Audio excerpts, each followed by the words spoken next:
All right. Mic check, check. I'm good. So I'm Max Ceron. Max Ceron, CWB Association Welding podcast. Today we have a really cool guest, Welding podcast. The show is about to begin.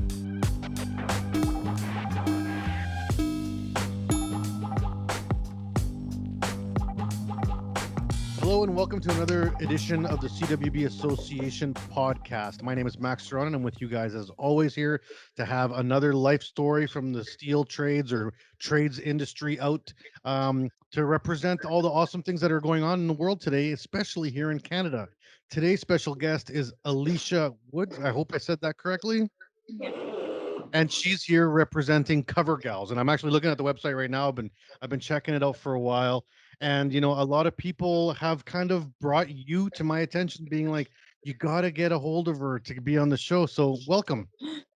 Oh, well, thank you very much, Max. I certainly appreciate the opportunity to be here with you today. Awesome. So for the people that don't know anything about Covergalls, my initial rundown is basically that you guys are trying to serve a part of the industry in terms of safety, PPE, outerwear that is specific to females or women body types. I think would be a fair way to say that. Yeah, definitely. The Covergalls started off as a female coverall, and to be honest, it was born out of my own frustration and having to wear men's workwear. It was a garment that didn't fit me properly, huge safety issue, health issues, inclusivity issues. So I actually created my own pair of Covergalls, and that's how they were born. Cool. So let's rewind the clock here. So now people have context of where you are now. Let's rewind the clock. Where are you? Where do you live right now? Like you don't have to give me your So address, but so born and raised in Sudbury, Ontario, home of the Big Nickel. So I often tell people that I feel like I grew up mining. yeah, and I come from a mining family. My dad was a miner from South America. We came to Saskatchewan because of mining, and I worked in mining. He worked in mining, so I totally get the mining blood. Except we were potash and uranium here in Saskatchewan. So, Yeah, so you yeah. were born in Sudbury. You said like it sounds like you kind of got into the mining industry. So, as you were growing up as a young girl, there's so much now focus on STEM and how to expose young kids, especially young women or young girls, into these trade oriented lines of career. What was it for you? What was in your blood as a young girl in Sudbury that kind of led you down that path? So for me, like you, my father, my grandfather, my uncles were all involved in the mining industry. And for them, it was on the supply and service side. So they had worked for an equipment manufacturer and they were focused on service. And in 1979, they actually formed their own company where they would actually do major repairs and rebuilds on underground mining equipment. And that eventually grew to them designing and manufacturing their own line of mobile underground utility equipment. So as you can imagine, growing up, I often spent my weekends in the shop with my father. When he had a crew in the shop on Saturdays, I would go in with them, and I wonder, was it the donuts and the pizza, or did I have a lot of fun being there with them? But nonetheless, I loved my time in the shop, and when I reflect back, my father, my grandfather, my uncles never made me feel like it was a place I didn't belong. I was able to explore. I was able to sit up in the engineering department and, draw things on the drafting table. I could see the equipment being fabricated and built. And for me, I eventually wanted to grow up and be like my father. That was my plan for my career. Unfortunately, when I was 13 years old in grade eight, my father passed away unexpectedly in a snowmobile accident. And my dream of one day fulfilling his, shoes went away really quickly. And Hmm. so I really struggled through high school. What was I going to be when I grew up? And after I left high school, I wanted to pursue a career in teaching. And as I was going through college, I had to pay for it. So I actually looked for part time work. And before I realized, I actually fell back in the business that my family had started. It had since been sold. My grandma did sell the company a few years after my father and my grandfather passed away, but I did go back and started working there part time.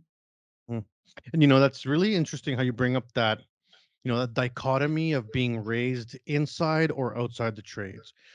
From my point of view at the CWB Association, we hear all this time like, why are we telling kids not to go to trades? We push them into universities.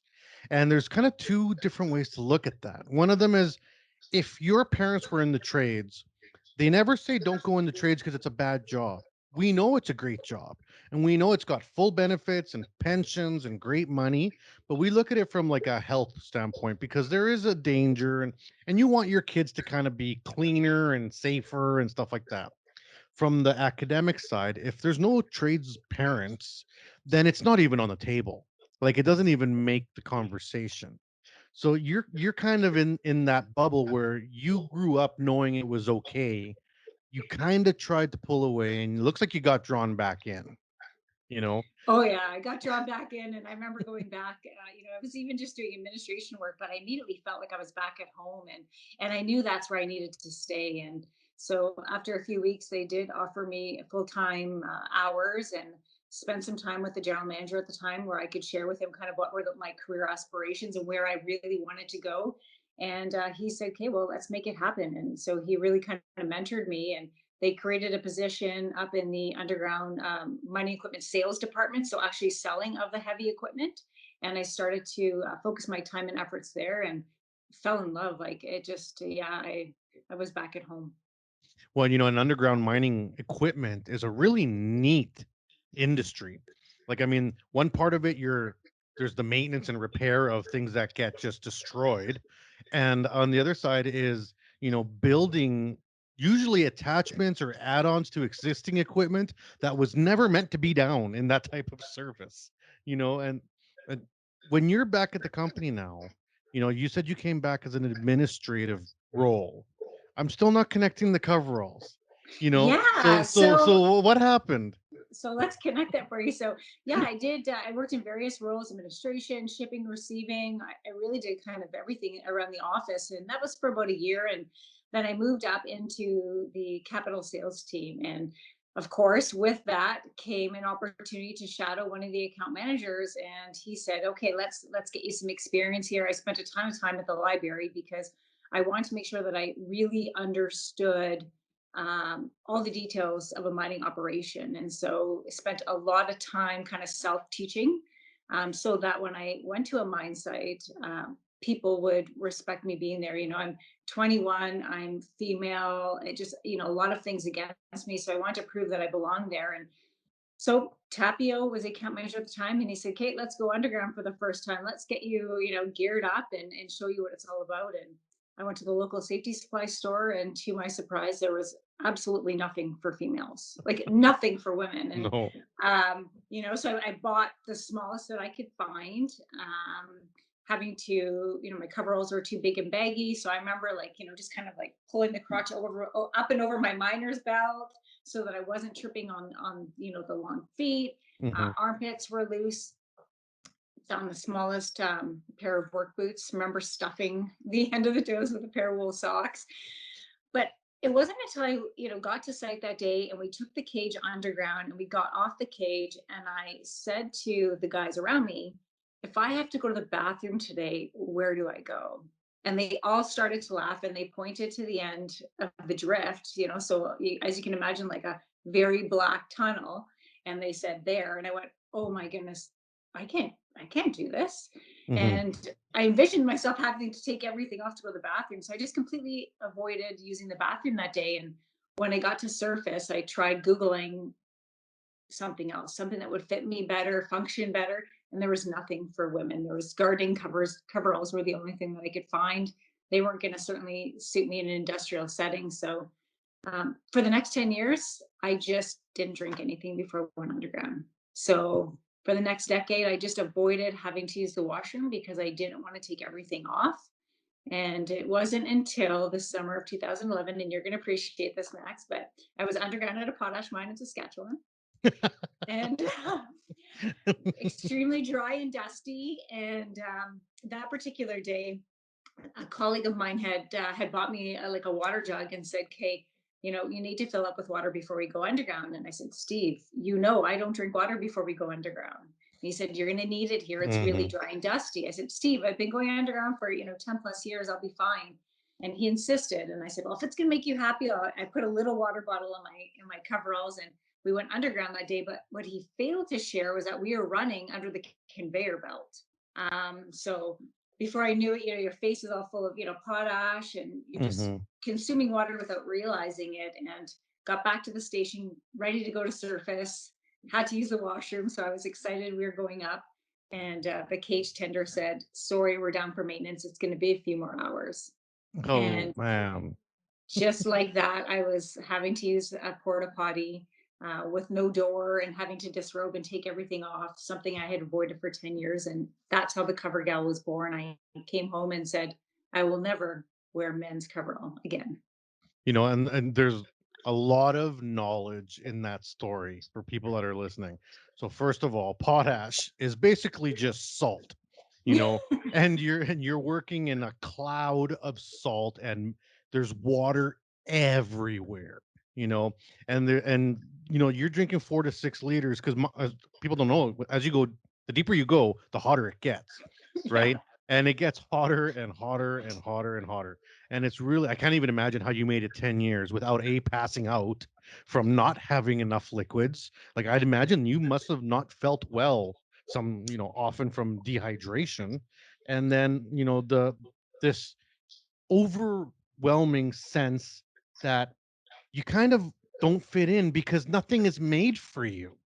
And I've noticed this. So I come from a very matriarchal family where my mom is a very powerful lady, and I have a sister, and I grew up, in these supporting roles as a trades family. My sister's involved in the trades, and we always kind of just didn't have those lines. But I have always noticed in the workplace that women struggle with their clothing.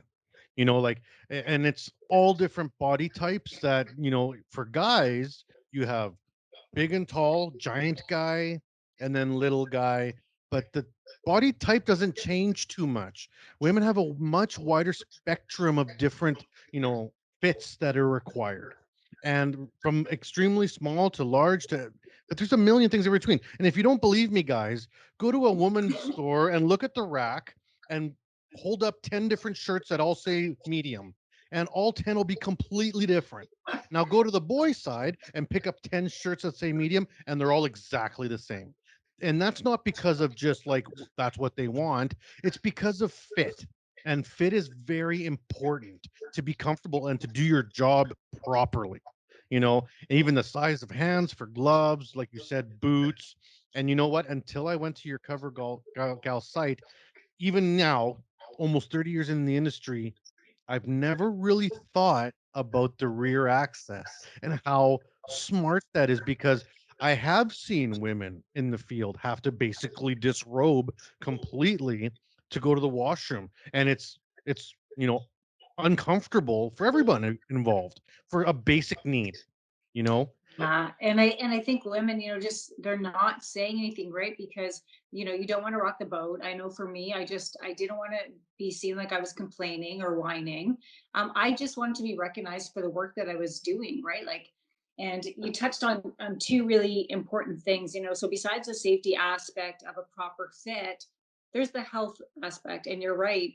It was not uncommon for me to get to surface and have a migraine or even actually vomit on the way back to the hotel after touring a mine site because I wasn't drinking during the day. And I'm sure if you check with, other women, they're having the same issues, but they're just not communicating it. I think Mhm. more communicating it now. Um, and the other aspect is the inclusivity part.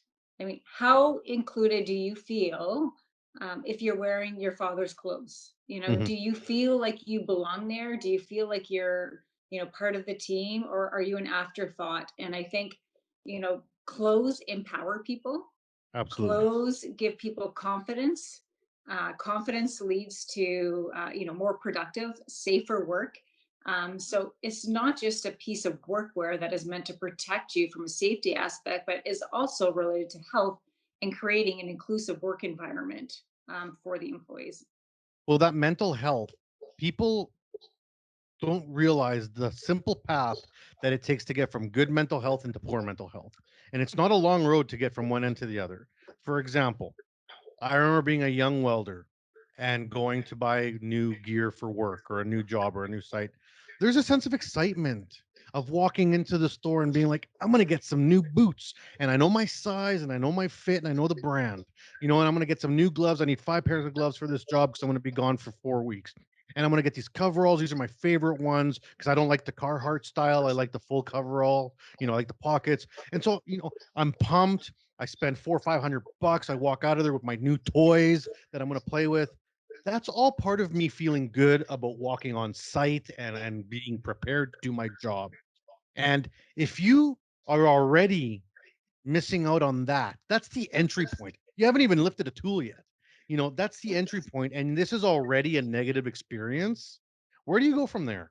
You know what I Well, mean? and then how are you perceived by others, right? Like Hmm. often, I would be on site and people would think I was a student because here I am in big baggy coveralls, like as if somebody just gave them to me to put on when, I was actually there to do a job.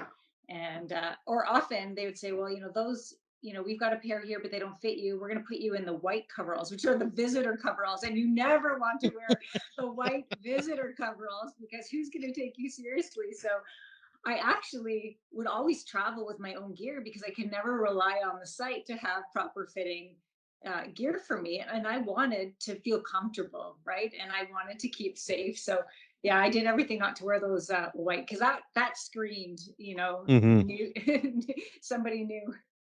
And like there's rules involved as well. Like, I mean, I wear my hair long. I've worn my hair long most of my life, and I've been on site and had my hair cut. I've been on certain sites where they're like, you're not allowed long hair here, and it's either go home and not make this 4 grand a week you're gonna make, or cut your hair, and that feels terrible. And I did it, and I cut my hair, and it's a part of my identity, my indigenous roots going back home and the way I was raised, and I love my long hair, and I had to cut it off. That is such a small piece of indignation compared to, being on a job site and not being able to go to the bathroom, nothing fits, the white cover. I mean, this is just stacking and stacking and stacking against. Yeah, no, for sure. And if you think about it, PPE is meant to personally protect the person, right? It's the first, line of defense. But yet we continue to outfit employees in ill-fitting workwear, right? So you're Mhm. given gear to say, here, this you need to wear it because protect, but it doesn't even fit properly. It's like, imagine wearing a hard hat that doesn't stay on your head. Like, that would Yeah. be, like, so annoying throughout the day. Like, I have a giant head, so hard hats fit. Like, I can squeeze them on like a tin can. But I've seen people, I've worked with especially like young Asian men that have they're much smaller in size, and their hard hats, they're putting on t-shirts. They wrap t-shirts on their heads to make the hard hat fit. Like, these are just more and more things that are wrong, you know. Yeah, But and we actually outfit quite a few small males as well because mhm. they're struggling. But I think that's what we're really trying to do at Covergalls, right? Is just cover people in proper fitting PPE and allowing them to feel safe and comfortable and keep healthy at the same time. All right, well, there's a perfect time to take a break. This is a fantastic conversation. I love where we're going with this, Alicia. We'll take a break and we'll be back after our sponsors. So don't go anywhere. Thank you for tuning into the CWB Association podcast. And we're back here on the CWB Association podcast. My name is Max Ceron. Thanks for tuning in. We got a fantastic conversation with Alicia Woods here, who is the founder of Covergalls. Now, where we ended off, we were talking about like the obvious need of for better fitting PPE and gear for women, or for I guess I'm trying not to be excluding, right? Yeah. Because I want to include small men or transgender or the LGBTQ, like the whole spectrum. So just different fits, just a whole nother window for different fitting clothing and PPE. Now, you're not a seamstress, I assume. Maybe you are, and you have this idea. So I want you to kind of walk me through this concept that pops into your head when you walked off that site that day and were like, and unfortunately here in Saskatchewan, you walked off the site saying, dang it, I'm done with this. I need to figure this out. How do you approach that now? What was your first maybe item that you wanted to approach, and then who did you go to? How did you figure that out? Yeah, those are all things, in the beginning, I had no idea really. I was kind of learning as I went. Asked a lot of questions, did quite a bit of research. But what I did is I took my pair of coveralls and brought them to a local seamstress that I knew here in Sudbury and said, we need to make these better. They need to fit me in the right areas, and they need to function. And so we took the concept from, old school long johns and that rear trap door and incorporated that into the coveralls and then put a two-way zipper in the front. So you never had to take the cover all the way down. You could zip up, you could, drop the rear trap door, and you could have bathroom breaks super easy rather than Mhm. having to disrobe and take everything off. So it took us a few months to kind of modify my existing pair of coveralls to a point where I was happy with them and comfortable. And then I started to wear them. Like I said, I made them for myself because I was just so frustrated and having to wear men's workwear. And so as I would go to different mine sites, the females there, not that there were lots, but there were still some, would look at my coveralls and say, wow, like, where did you get those? They look like they fit you properly. And how is it that you're carrying a bottle of water? You're drinking. And so that's kind of what caught their attention. And so I would show them the features that I had built into the coverall. And what we tried to do was make the features hidden because I didn't want to be standing beside my male colleague and him realize that I had something different on. I wanted to, again, just blend in and just be seen for the work I was doing. So as time went on, women kept asking, and a lot of these females at the time were working for Valet, which used to be Inco here in Sudbury. And Valet as a company approached me here in Sudbury and said, we hear what you're doing with your coverall. We've seen what you've done. And as a company, we want to attract and retain females. We also, safety is number one. And how can we support you? And what can we do together? So they gave us a group of women for us to test and trial the cover gal, and those women wore them for probably about 8 or so months. We made some modifications, made sure to team up with some strong partners like 3M with their reflective tape, and really kind Mhm. of leverage the knowledge and experience that they have. And yeah, did the test and trial. And one day Valet came to us and said, our PPE committee and has met, and your garment is approved for wear. Then we had to figure out what we were going to do. Now I gotta make 100 of these, Yeah, now how do we make these? Because we were making them kind of one off with our local Mhm. seamstress as we got started. So I'm curious about the fitting process because like we spoke about earlier, there's such a wide variety of body types that are not covered by the standard coverall. And I have many examples in my life as both a worker and then an instructor with young women coming to take welding courses, and they're burning themselves because welding jackets, there's even less variation of welding jackets as opposed to coveralls. So they're like, well, I have to buy the triple extra large when the sleeves are hanging off the end of their hands. And you spend $400 on a welding jacket just to cut it with an Olfa knife to make it fit. And you got your group of 8 or so women that you were given, and then you got to try to break this out into something that's going to be more universal, for any woman coming to your site. So how do you figure that out? Um, a lot of trial and errors. We did a lot of modifications up front. What I realized as we kind of went through that process is that we weren't going to be able to fit everybody, right? Because there are so many different body shapes. But if we could fit, let's say 80 or 90% of that kind of, body demographic, we'd be happy. But we did struggle in the beginning because we wanted to try and be everything to everybody, but we just couldn't. Um, so again, a lot of modifications, even as something as simple as our sizing, where you know typically, let's say I'd wear a small, because women look at the tags, right, the sizing tags too, so we even paid Hmm. attention to that, trying to make the garments um, maybe a little bit more bigger so that women weren't going up in size, and then it plays on your self-confidence. So those things we thought about too. But we finally got to a point where we were comfortable with the range of extra small to triple XL. And then what we did is we also offer, we did and we continue to, custom workwear programs. So perhaps for that 10% where we're not able to fit them with our standard sizing, we could actually custom make them workwear so that it fits properly.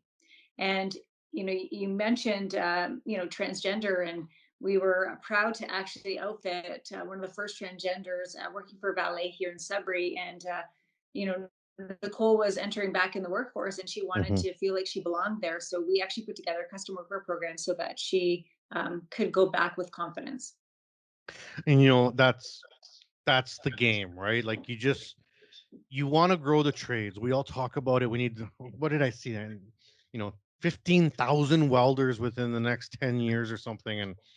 And we want to do this, yet we have all these obstacles. Well, we have to be realistic, and we need people like yourself, and that are like approaching these obstacles with some solution, and like trial and error. You may not be able to solve everything, but whatever you can solve is useful. You know what I mean? Now, for that 10% or 15% that doesn't fit or is still frustrated, I should say, do you guys have something that you can offer them? Is there still a one-off service, or anything like that? Like, I'm just curious if that is something in there. Yeah, yeah, but no, we definitely do that. We do custom workwear pieces too, obviously with minimum quantities, but with our production here in Canada, we can do smaller runs, which is great.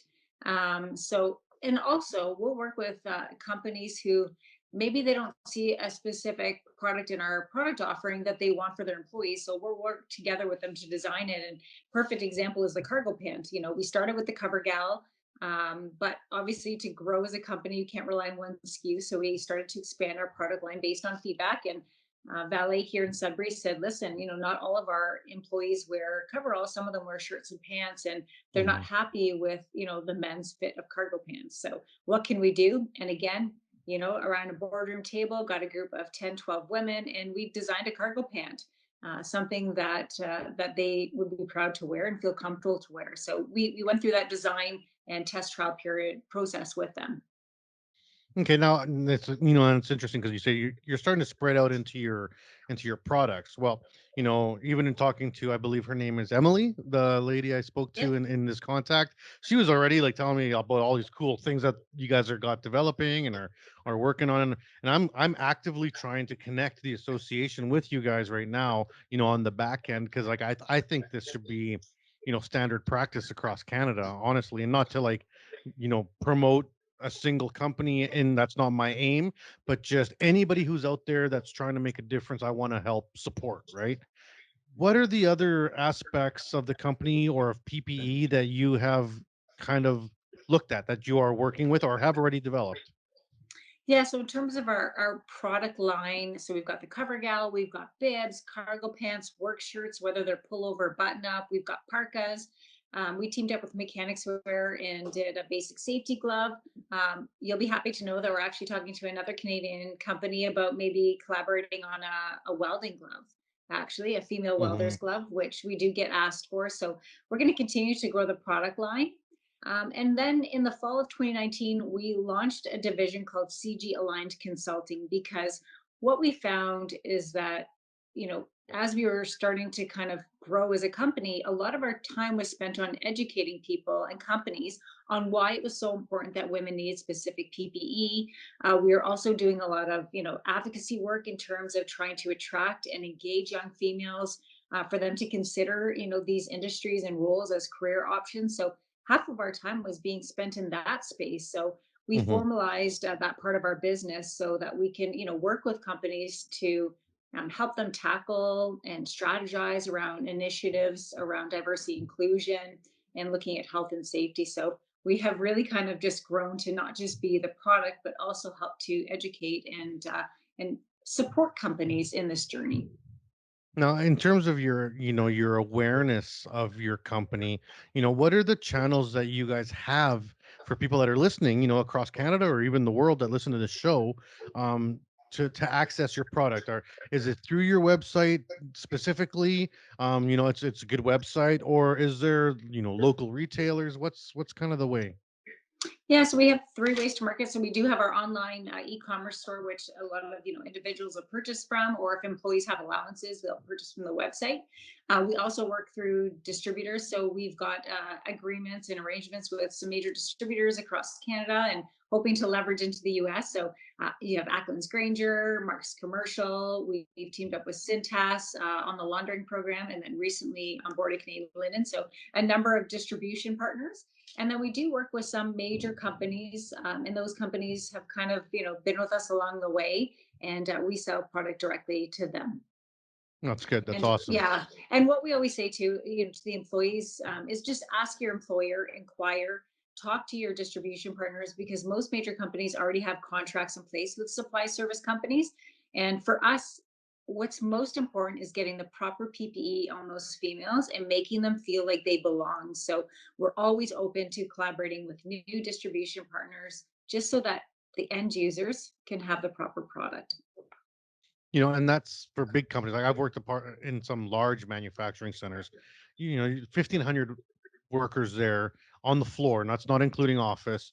And you say maybe 10% is maybe female, depending. So you got 150 women on the floor.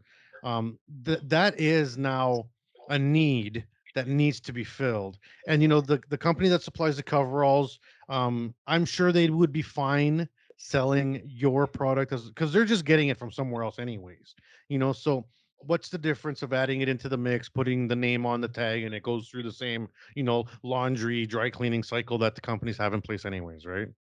Yeah, and you made a comment earlier about having to modify that welding jacket for that young female, and so sometimes we'll get challenged on the pricing of our product. How sometimes certain pieces or SKUs are a little bit more than the counter male configuration, but I mean the volumes are completely different, Hmm. right? We make our product in Canada. We use quality components. We've got some strong partnerships, but women are actually taking the men's pieces home and spending more modifying it to not even get something that is still going to properly fit them. And when you think of welding, like you have to have specific materials on your body in order to protect you properly. So when employees are modifying these at home, they're actually taking away some of the protection, right? So yes, our garments on some SKUs are a little bit more, but I think when you look at the volume, it certainly speaks to why. Well, and it's really funny because I'm short. Okay, I'm 5'6" on a happy day, right? Like if the moon's closer to me, it pulls me up a little bit. I'm 5'6", right? But I've always struggled because I'm thick. I'm kind of like a barrel chested dude that's short. So to fit my shoulders, it's going to be way long. And I've always had to roll up the cuffs of my welding coveralls like my whole life. And if you ever hear a welder being like, my legs started on fire today, they're short. Okay, because when you roll up cuffs, that's one of the first cardinal rules you'll see in welding PP. Never roll Stuck. up your pants because the sparks get stuck in there and start on fire. Doesn't matter how flame retardant it is. And that's just like in literally every safety course I've ever been in, never roll up your pants, right?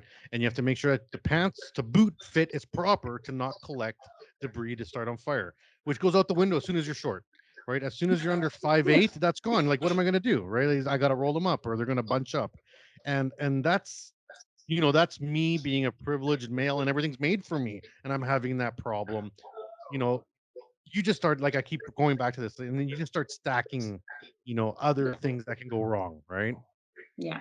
Yeah, no, definitely. And I think in terms of, how do we change it? I think there's also, regulations, does the wording and regulations need to change to reflect a more diverse workforce? Hmm.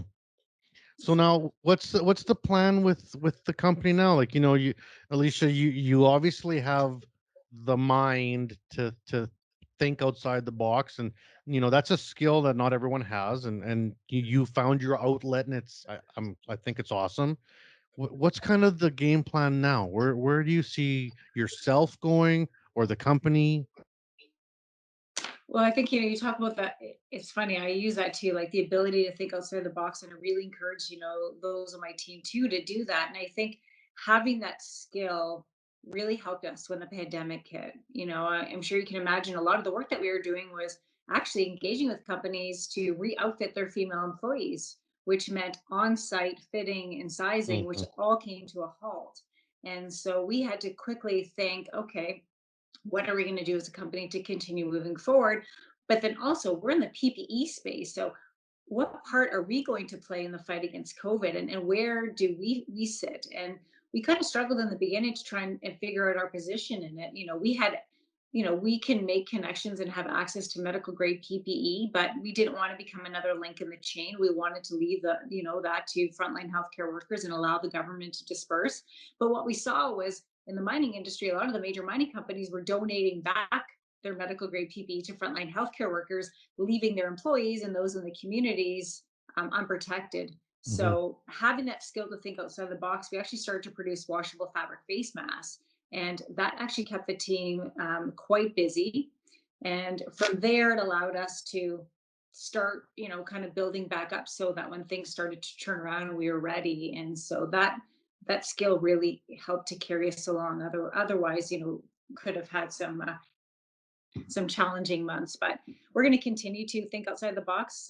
We have big vision of disrupting the workwear industry. It's always just been the same. And why? Even on the men's coverall, it's just always been the same. It hasn't changed. And why can't we look at things of, maybe new fabrics and wearable technology and sustainable materials? Like, I didn't realize the impact that clothing has on the environment, but what can we Mhm. do?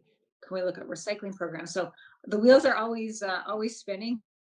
How can we change things and disrupt? And so we'll continue to head down that path. And I think in parallel, just really kind of grow the side of the business where we can effectively help companies make change and have positive impact. And it's about problem solving, right? At the end of the day, there's a problem. How do you solve it? And then understanding that you may not be the person that solves it, but there might be someone else that has, right? And you got to make those connections and the networking that is so important in business, is Well, getting your fingers out across and reaching out when you need help, right?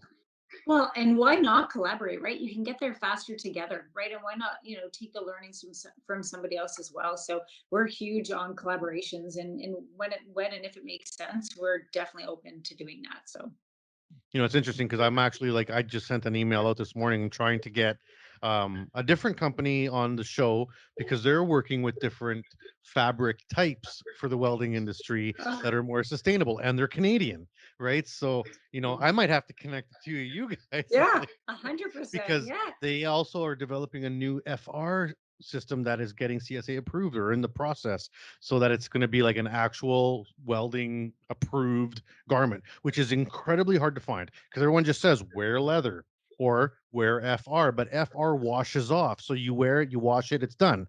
So there's always that thought, and you'll pay $180 for a FR button up work shirt that is dead the first time you wash it.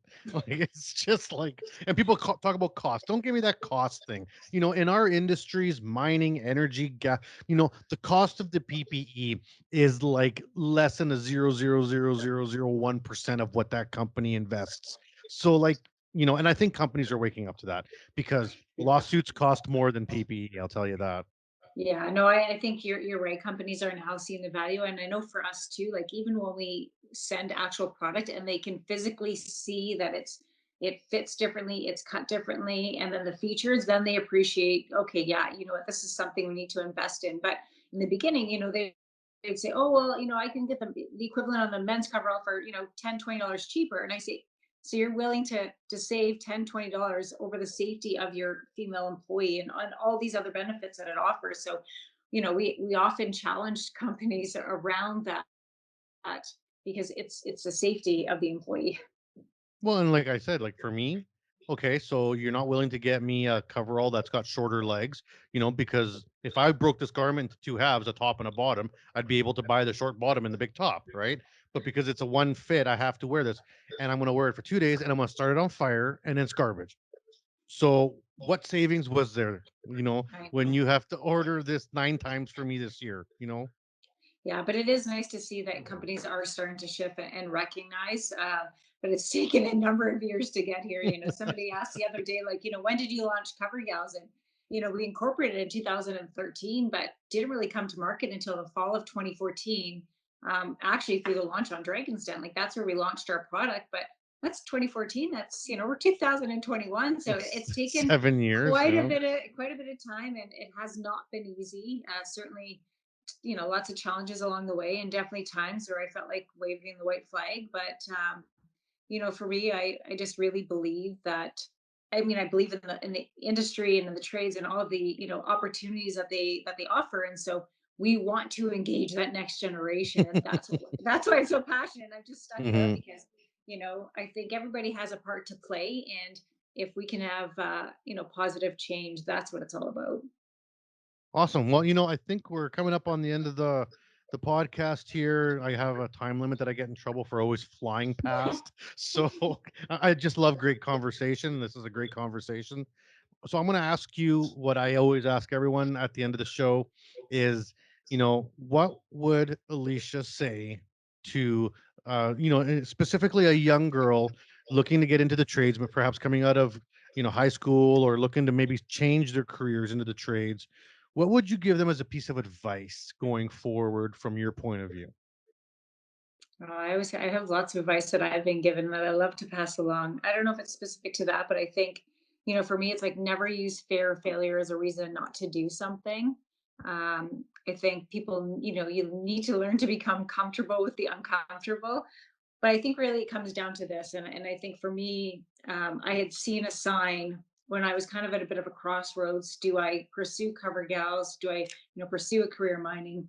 And the sign essentially said, you have two choices. You have the choice to build someone else's dream, or you have the choice to build your own. And I remember seeing that sign at that crossroad, like in my life, and I went, wow, I'm going to build my own dream. I don't want to build anybody else's. So I think, if it's something that you're interested in, go for it.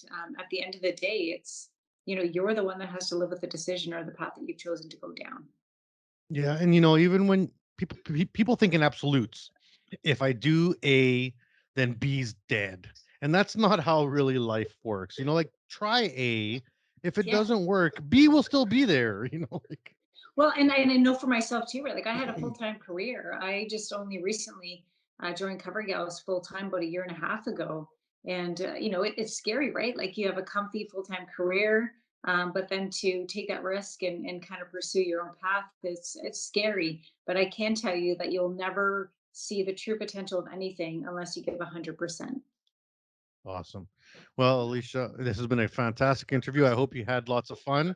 I Yeah. really appreciate you coming on the show. Well, thank you very much, Max. It's been a pleasure. And we will follow up. I'm gonna keep tabs on what's going on, and I hope I see you involved with more CWB Association stuff. We are the membership side of the company. We have chapters across Canada, and we do outreach. That's basically what we do. Is we do outreach and support. And I would love to see us partner with you on getting your story and your products into the hands of women across this country. So. Well, we definitely welcome that opportunity. Okay, well, thank you very much. And to all the listeners, thanks for tuning in. Thanks for following the show. Thanks for sharing it. I really appreciate all the listenership. Even I just looked at the stats this morning. We're starting to pick up around the world, which is really interesting to me that people in Turkey Amazing. are listening to this show. So that's great. But I, Amazing. yeah. So, I really thank everyone who's really spreading the word. This show was basically just an organic spread, so we don't really do any marketing for it. So, thanks to the listeners yourselves who are making the show a great success. You guys have a great day. We hope you enjoyed the show.